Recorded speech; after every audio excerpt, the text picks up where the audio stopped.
The thing about Curado that blows me away, you go to any tournament circuit there is out there, whether it's, Tuesday night tournaments or the Bassmaster Classic, and if you really get all those pros and you pull them aside and you say, be honest, when you were buying reels, when you were going to the store, pulling your wallet out and spending cold hard cash, what reel were you buying?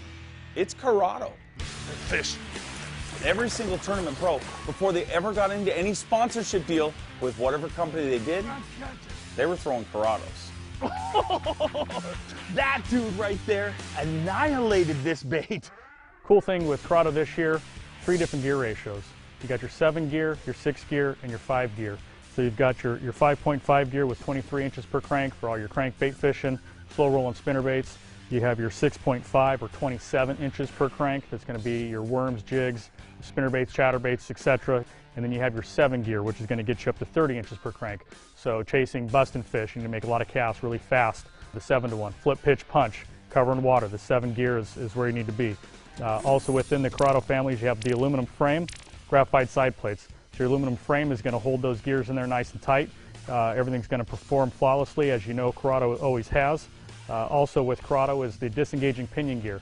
Basically what this does is it makes you cast further, so the spool is basically floating on bearings. The gears themselves is HEG, high efficiency gearing. This is something that we took from our saltwater side, so now we have little bitty bait cast reels that have power, torque with a high speed reel.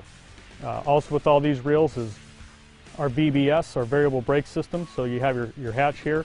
Basically this just opens up, pops out, so you have your little brake weights inside here. So that basically it's centrifugal force. So when these things are all pushed out, it's going to go slow. When they're all pushed in, it's going to go fast. So think of an ice skater. She tucks into a ball real tight. She goes real fast. She opens up and pow, she slows down. Same way this stuff works here on the Curados. Now, also within the Curado family is the 300. So this is a 6-to-1 gear, 28 inches per crank. It's going to hold plenty of your heavier lines. So, big bait guys are throwing a lot of 25, 30, 40-pound fluorocarbon, or you're even fishing your 40, 50, 60, even 80-pound Power Pro. So basically your 300 size is going to be ideal for fishing all of your big swim baits. And then obviously the new A-rig that's going on, this is going to be a nice reel for fishing all those big baits. And that's the new Curado G Series by Shimano.